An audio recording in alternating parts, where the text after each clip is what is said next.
always death would come out of my mouth. And one day I was laying on my bunk, and I had soldiers around me because of, so I could sleep and they would be awake. And one day I heard my mother's voice say, "James, there is a God." And when I heard that, I began to cry, and I began to call on Lord to ask me for forgiveness of my sins. And I never forget it. Like it was a shift changing, and the door opened, and the officer was opening the door. And as he opened the door, I slammed past him, running across the yard, trying to get to the chaplain yard. The police officer shoot a warning shot, and I kept going, and I hit the door, and I bammed on the door. And then when he opened the door and he saw me, he said, "The Lord showed me last night that you were coming." You know what I'm saying? And right there, I begged God, and I asked God for my life back. Asked God for forgiveness of my sins, and, I didn't want that life anymore. And I never forget it. The whole yard began to go into uproar. Gang fights and gang wars began every day. Something was happening evil. And the superintendent would always tell me, "Go back out there and straighten it up." And I was saying, "I don't want no more parts of that." And I used to walk around the yard with the Bible in front of me because I didn't want to see that part of life no more, because I found out that it was evil. And how long did it take you to get from that point to actually get out and recover your freedom? Well, when I got out, just because you say that you reformed, that doesn't mean on black and you still got to deal with black and white. And black and white said that I was on my way to be a habitual criminal. I just had missed death row. I stabbed a man 39 times, cut his throat, and pissed on him, and left him dead. And he survived that, and that I didn't make it to death row. But I got out when it was time for me to get out. They always watched me. My parole was so strict. If I did anything, they put me back in. You know what I'm saying? I go back in, do 6 months, come back out, may stay out 60 days, get violated again. But it kept going like this, but I would never go back to the things that would keep me in jail. Majority of my parole, I stayed homeless downtown LA on Skid Row, and eating at the missions, sleeping at the missions, and going to the mission services, and just staying and showing God that I don't want that life anymore and that I can make it. And I think after about 2 or 3 years down there, God started raising me up to where I could start preaching at the missions, start setting me up preaching at parks, feeding and everything, and then he started turning my life around. And then he put it in my heart to go to acting school, and I was working for the actress Marley Gibbs that played on 227. And they were giving me leading roles. I played in a movie called Capital News for 6 months, and I was paying my way through that, and I had got into SEC and Costa Mesa, 55 Fair Drive, and I was going to a ministry school. And one day that the Lord woke me up and he told me, "I wanted you to go back to your neighborhood, and I wanted you to undo what you did." And I was trying to figure out what it did. And he said, "I want you to go back and I want you to undo 805.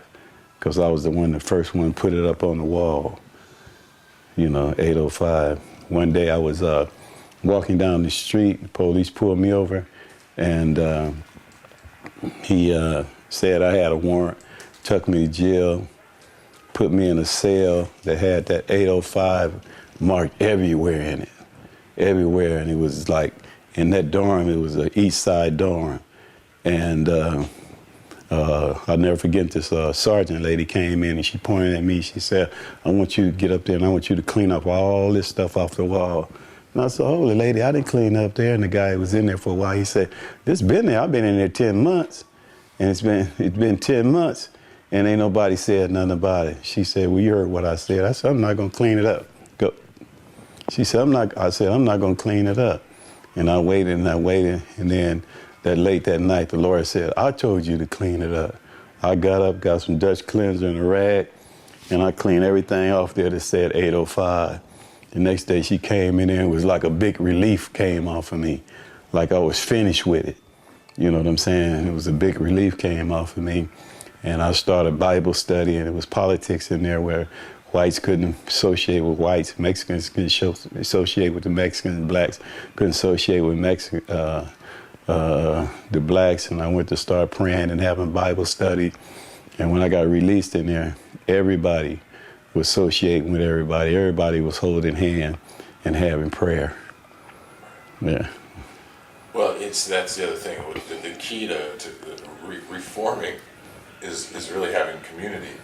Right. We have a community that's mutually supportive. We're not individual. We can't all exist as individuals in this world. Yeah. We're here to be part of a human family. Yeah. You don't have that, whether it's in your own personal family or even the community. But I think out of all of it, I never forget this sound. Used to be an old white lady. Used to on Sunday. She used to pull in about the raggediest piano that it is, and all she's get on there and it wasn't in sync with her singing. And that song she used to sing was Amazing Grace. How sweet the sound. I first used to tell her, go on down the street with that.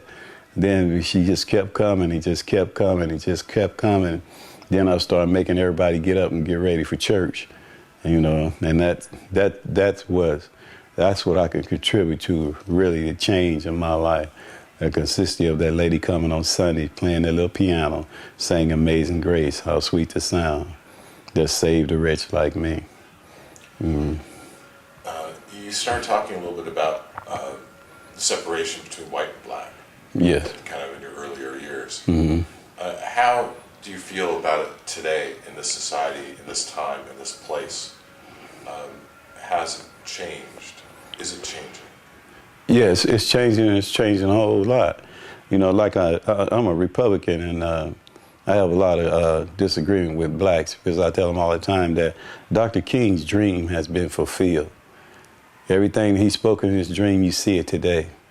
It's those that haven't accepted what Dr. King said in his dream that haven't received the benefits of the dream. And those that have accepted the dream, our fight is to continue on to teach those. But the dream is over. God is sending us in another direction.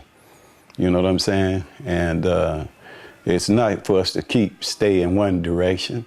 You know what I'm saying? To keep going the same way. If you keep going the same way, you're going to keep going the same results. It was good for us for the Democrats to come along and write grants and teach us how to read and teach us how to work and got grants for that. But we don't need that anymore. You know what I'm saying? I believe our direction now is heading towards the Republican Party. Is teach you how to fish, not give you a fish, but teach you how to be fish, to teach you how to be entrepreneur. Because I remember when I was a Democrat and my mother worked for a man, he was a Republican. And it didn't make any sense because when he got bonuses, we enjoyed it.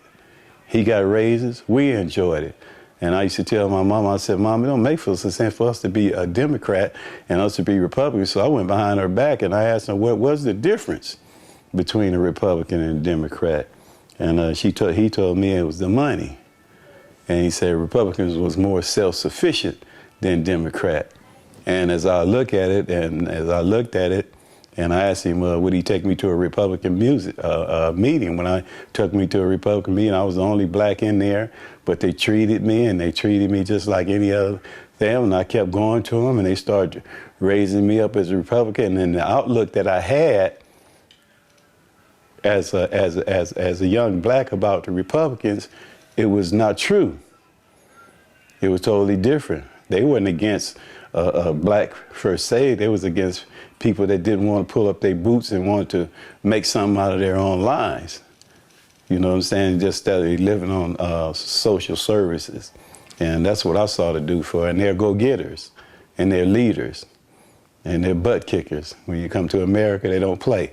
And I liked that about them, and I'm a Republican today, and I think that we as black Americans need to go into, I believe God is calling us to another direction because we used to be Republican first.